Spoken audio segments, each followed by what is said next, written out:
Mike with SailFuture. It's going to be your next presenter, Mike.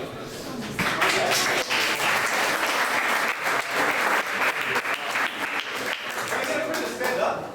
Early, I don't do well with very early morning, so I just want to stand up. Oh, wait, let's see. All right, everybody. There's still some people sitting. Participate. Well, good morning. My name is Michael Long. I founded SailFuture. It's an organization that works with at-risk youth to prevent them from going into the juvenile justice system, and we're about to make a quantum leap to start working with very high-risk youth who are the deepest ends of our juvenile justice system. So I'm going to ask this half, actually you two, rock, paper, scissors. Real quick, go. One time. Yeah. One. Rock, paper, scissors. No, I've never played. I don't play games. All right, one more time. We gotta have a winner. 1, 2, 3. Okay. So you win. That means this side has to stay standing for the entire presentation, and this side.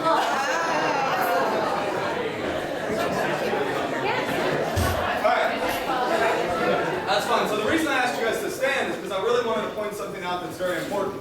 50% of youth who go into a residential facility within the Department of Juvenile Justice reoffend within 12 months and return to prison. Yeah. It only calculates out to 365 days.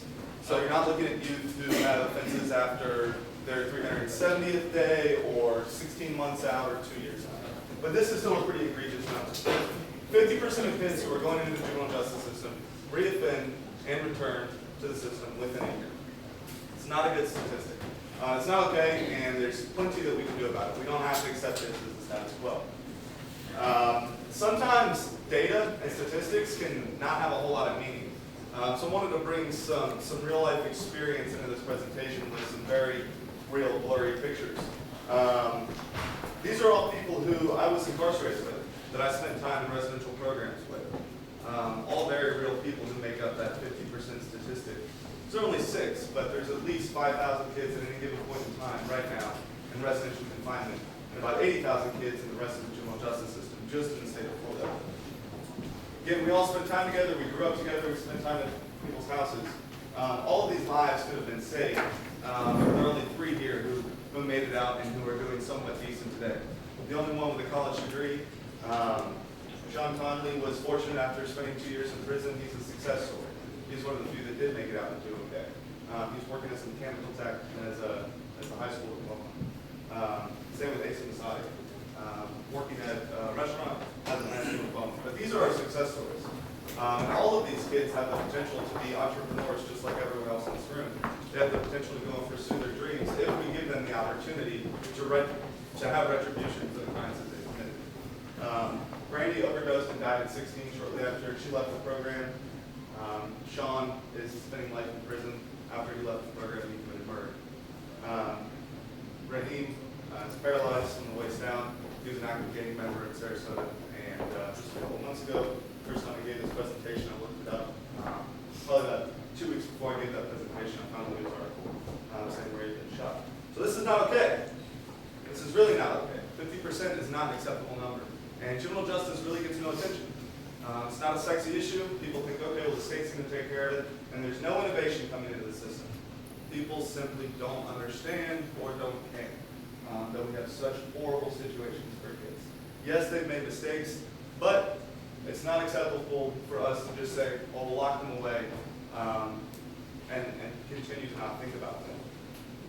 The average amount of money we spend per youth who does not make a successful transition back into society after juvenile care is between $1.7 and $2.3 billion.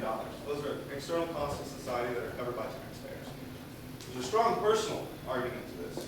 These are human lives. We're talking about human potential, people who have the ability to make retribution for their damage to society and also become contributing members who can make this a better community here, elsewhere, wherever they live. But this economic argument is pretty strong as well. You can't continue to spend this amount of money. These are the living conditions for someone who's in a residential facility. That's what our focus is with this quantum leap to start working with high-risk people. You've got bleached walls, a horrible smell, kids who are forced into uniforms. It's a totalitarian environment where it's very top-down, authoritative, and every aspect of your day has some degree of punishment to it. You have horrible, shitty food that's mass-produced. You have staff who simply don't care about you, and regulations for service providers that prevent staff from building a relationship with you. We were talking with a potential hire who used to work in residential facilities here in Tampa Bay, and that person was let go from his job because he gave someone a pat on the back or too many high fives, or he was having too much of a personal relationship with the kids that he was hired to serve. That's the reality of the system that we work within. We need innovation. We need to change these situations for kids who are sitting here in facilities like this. How much do you think it costs per year to put someone in a facility like this? Pretty close. 40,000. That's on the low end. That's an average number. We spend anywhere between $130 to $352 per day per kid in a residential facility. It's insane. We need to do something different. The problem is judges, probation officers, state attorneys, and public defenders need to be convinced that youth will be securely confined. So that's why we throw them away in razor wire facilities. There's another option. The ocean's pretty big, right? You can securely confine people at sea, right? We're not talking about a Caribbean cruise. We're talking about a robust program that combines academics, counseling, and entrepreneurship and job readiness skills to make sure that these kids are securely confined, but they also have a real chance to come back to society and integrate. So our proposal is a 5-month trip throughout 8 different countries in Central America and the Caribbean. On board, the youth will be working 24/7 while we're sailing, managing all operations of the ship, building life skills associated with sailing, teamwork, responsibility, everything you can imagine. When they're in port, they'll be working with entrepreneurs and residents to stand the boat and design incredible community service projects, and also bring in revenue for the organization by executing their own ideas. That's $20,000 per kid. We can at least achieve double the results for half the cost. If you want to learn more about us, we're right here. I'm out of time, but thank you guys.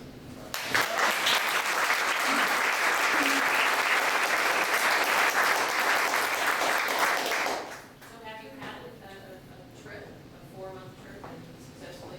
We've run provincial programs for about 2 years using smaller boats, but like I said, this will be a quantum leap, and we're looking at August for our first market day. Are there going to be multiple language trainings? Most of the countries we'll be visiting will either be Spanish or English-speaking countries, and we'll have staff member on board to speak Spanish. Just those out here, when you guys go forward in Central South America, how are you going to make sure kids are stay securely confined at that point, as opposed to, hey, here's our chance to get away and really get away this time? Like, hey, there's no extradition in this country, we need to go. Yeah, but if you're a 16-year-old kid who's completely lost and he's finally finding a group of people who he feels like family around, who are investing and caring about them, I don't think that is as much of a risk as you might imagine. And because of the design of the program with a 4-to-1 staff ratio, supervision will be fairly well-rounded.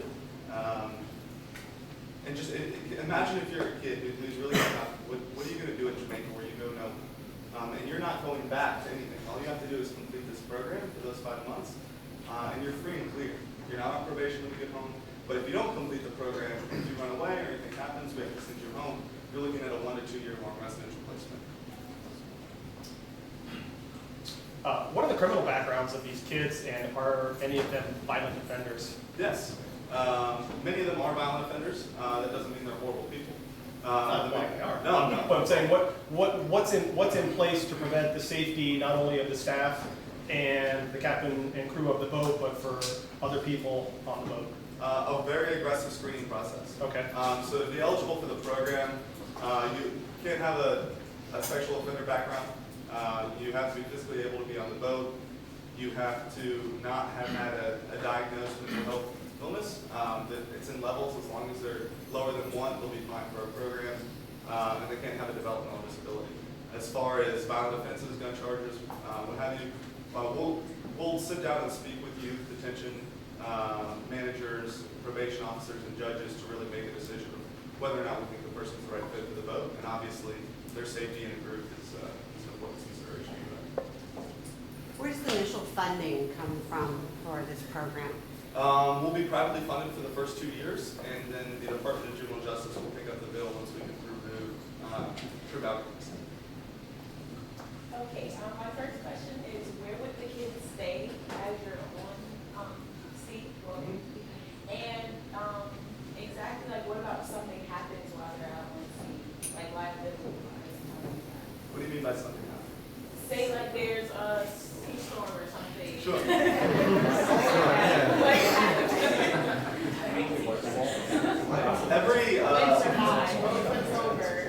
Every person on board will have their own bunk and sleeping berth. As far as managing risk while underway, all of our cruising grounds have been cruised by other organizations who run programs not necessarily for at-risk or high-risk youth, but for college students or what have you. We'll be following a very safe route, and we'll be heavily watching the weather with the support team here at home who are helping us make decisions. The boat we'll be on is an ocean cruiser. It's about 74 feet long. So in terms of capsizing, unless you're in gales of 60, 70, 80 knots, that's probably not going to happen. Like the bounty? And volunteer children. Yeah. They never shake out in that weather. They get walking across the street. Is this just for kids that have already been sentenced to residential placement, or are there other criteria for children to qualify? Either this is specifically for youth who are leveling up from one lower risk minimum residential program to a higher, or a kid who's in front of a judge and the judge has no other option but to send them for residential. Yeah, I was just curious, what type of rehabilitation material, or are you giving them educational material once they get on the boat to help them, rehabilitate like we talked about? And then when they get back, what happens then? Are they going right back in the system? Are they free? I mean, what's the next step? Great question. If we just took them on this trip for 5 months and gave this life-changing experience to them and then dropped them off at the dock, it's not working. So immediately after the trip, we'll start a 2-month transition program to support them in education and employment reentry. We've only got 12 kids per program, so finding 12 jobs is not a very difficult thing to do. And neither is working with them for education placement. We've got a 4-to-1 staff ratio. As far as services on the boat, we'll run a GED program, and so we'll have all the training materials with a certified teacher leading them through the program, and they'll take the test the first week we get back to the States. We'll be using trauma-informed counseling curriculum that's used all over the country with significant tweaks and modifications. Our biggest sort of belief here is that you can't standardize love. And a lot of the programs that we have out there are very large-scale operations with billion-dollar-plus multi-state companies managing facilities. It's a very different approach to that, so our curriculum will be certainly different. With the international travel, a lot of these kids don't have passports. How do you Or birth certificates. Yeah, so we have a major set of logistical challenges: finding parents, finding birth certificates, and IDs. That will be no small task. We're ready for it. Fortunately, when you're applying for a U.S. passport, it is okay to have a felony. You will still get your passport. You can still do it expedited, and you don't need a parent to be present, which means that we can do all the work. All we need is a parent's signature. Obviously, the parents have to agree for their youth to enter the program. So. Yeah. How do you handle like the detentions between kids? Like some of them, I mean, you never know how that. Oh, it's gonna be hot. Yeah. You have like therapy sessions or something like that? Yeah. We'll do group counseling every night, reflection sessions, but the tension in our program will be no higher than youth who are locked up in a secure facility sharing 2 to 3 beds in a cell. Our program will be much more therapeutic. Again, it's not focused on punitive punishment, it's focused on rehabilitation. But you're going to have those kind of high tensions with high-risk youth who have very small, short fuses anywhere you go. But I think we can handle it better than we can work with kids and raise awareness. So I guess kind of a 2-part question. So I spent some time with the way in that kind of environment. Maybe you've heard of the Bark Eagle Coast Guard. That's like a 298-foot square. Okay. So there's a lot of heaving and holding, right? Yeah. So I swapped the decks and kind of grass, etc. And I get the ethic that's behind that. And I just want to kind of understand from your perspective. So these kids are in the situations that they're in for a reason, one reason or another, right? Have you identified what reason you're attacking, or what it is that you're attacking with this 5-month hard work, deck swapping, sail rigging experience where they get to go see all this stuff. What problem are you attacking? And when you get back after that 5 months, you're actually going to be able to have some better outcomes than the $40,000 slot at the residential facility. If I told you right now, I'd be lying.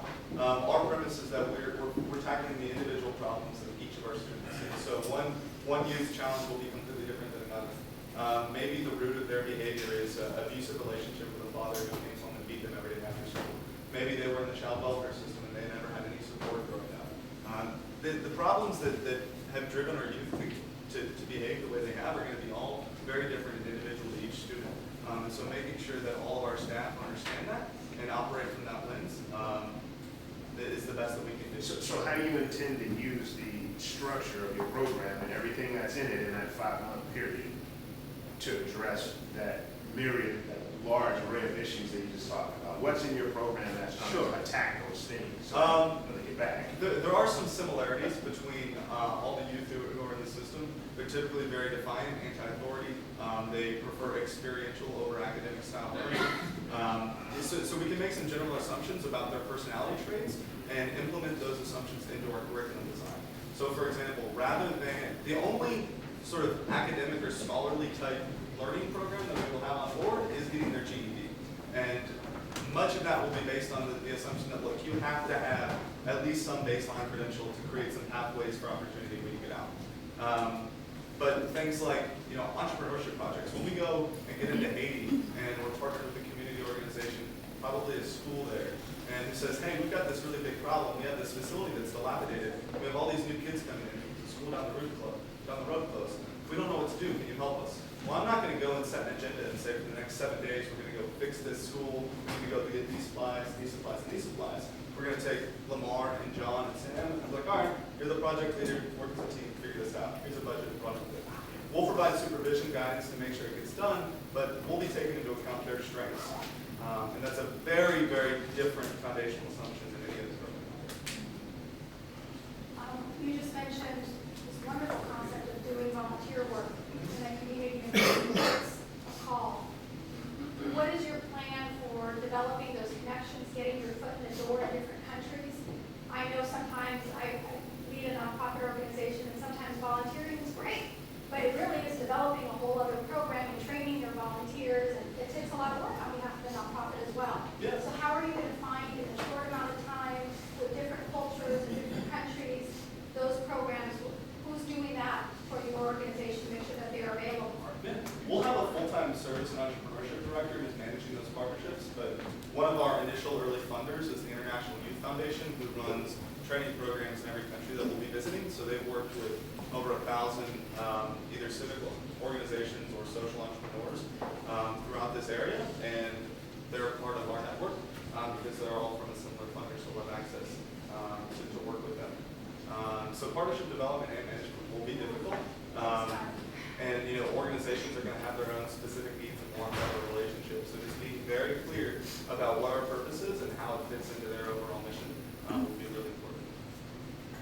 I applaud what you're doing. This is very neat. You seem to be similar to what me and my kids are doing, except the longer range trip. One of their graduates. Okay, all right. So talk to me more about the career skills, because studies show that in order to rehabilitate children and prevent the recidivism, you've got to give them something to make grab onto, and not just just not a minimum wage job. They have career skills. So are you doing that in the industry, or what are you doing? It's not going to be industry specific. It would be very easy for us to call Carnival, give them an incredible PR opportunity, and say, hire 12 of our kids per year. I don't know if these kids want to work on cruise ships. I don't know what they want to do with their careers, so I don't want to prescribe that for them. But our job readiness program isn't going to be something that's out of the book. It's going to be based on all experiential learning. So when we go in to meet with those service partners, they're going to have to send in a resume. They're going to have to interview with that service partner and say, hey, these are what my strengths and weaknesses are. That's an exercise they've never gone through. They're going to say, all right, well, we're going to learn a ton about project management and learning how to work as a team to get something done. So all of our job readiness training will be integrated into either the service or the entrepreneurship programs that we do in Florida. We'll do about 8 of those, and they'll be anywhere from 14 to 20 days long, which is something that's very different from From a security standpoint, are you going to have anyone part of your staff that comes from, say, a police officer or a correctional officer background? Yeah. ideally, our mental health counselor will be someone from a formal residential facility. Just having that experience is important. I would also think from like someone, from an authoritative standpoint, if things were to get out of hand. The buck stops with the captain. The captain is the final authority on that boat. In this case, I'll be the captain for the first couple of trips. I've got many thousands of sailing experience behind me, and I know exactly what these kids are going to do. I've been there, I've done that. And we can speak to each other in a way that most people can't. So. This is going to sound like a really odd question. I sail and I have definitely a love for water, so I can totally appreciate where you're coming from teaching these kids the independence that goes with sailing and the mastery, the life mastery skills. But I also know that a lot of people are in prison for crimes other than what their major crimes are.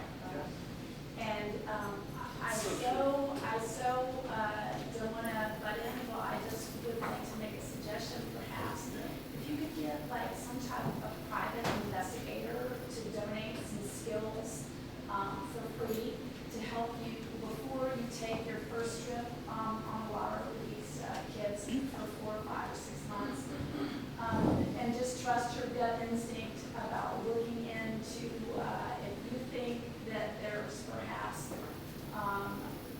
somebody who's been booked for drug dealing, and perhaps they have capital murder in their history that they were not charged with. Have somebody do some private investigation before you take everybody out, just to give you extra information. Sure, that's a really neat idea. The more time we spend in the recruitment and the interview process, the more these things are going to come out. We know if we would use a private investigator, but taking the spirit of that, certainly. I just think a private investigator, don't take this the wrong way, it's not that other people can't do that, but what a private investigator can do is not get in trouble, and there's not a nice way to say that, but legally, they're able to do things without breaking the law, that other people, if they did these same things, would be breaking the law. And I would want you to have your organization, on a path where you're not, you don't have a door or mess up your situation. I've worked in Latin America. I've sailed since I was a child. I think it's an amazing opportunity for a lot of reasons. I just think the skills that you learn in the water will last for a lifetime if it's done right.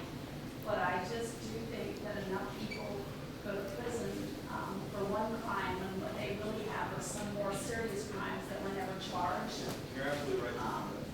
I just watched it happen to one of my friends in college in my dorm, where we had a 16-year-old kidnapped, gang raped, and what they did was literally charge the 3 men who did it with car theft. So did they steal the car? And I just say, just be really careful about the charges, because there's so many deals cut. What kind of staff members are you looking for? We need, that's something when you ask me the question, what can you carry out? How did you know that was coming? We would love anyone's suggestions or plugs to find some potential staff members. We will need an educator who has post-secondary teaching experience with difficult populations and absolutely loves education. A mental health counselor who preferably has residential coaching experience program experience, and a service and entrepreneurship director who will manage partnerships. One of those people will put through an EMT training. All of them will go through their own individual training. Really great benefits to the job. There is no other program out there like this where you'll be better positioned to be a positive influence and make a real change in someone's life. Do those people go on the boat? Oh, yes. Okay. Yeah, they're on the boat. They'll be working. I know. They'll be working probably about 7 months out of the year. We'll have kind of a strange calendar year cycle, but they'll have 3 to 4 months of vacation time, paid time off. Someone's working 24 hours a day, 7 days a week for 150 consecutive days on a sailboat. They deserve a break. And there's no way we can expect staff to come right back to another program. So having that decompression time is important. A lot of hands. I actually have a three-parter. The first part, well, because we're almost out of time. It was just gonna be a one-parter.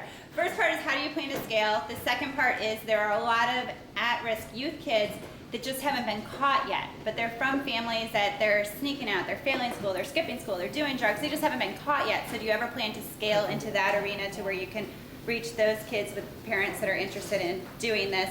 And then the third part is what can the community do for you? The first part of your question is I don't really give a shit about scaling. This is not about mass producing love. For these kids to really have a second shot and live meaningful and fulfilling lives, they need so much individualized support and attention. Youth Service International manages, let's go G4S. G4S is the largest private security company in the country. If you walk outside, you'll probably see one of their security guards at some point. They have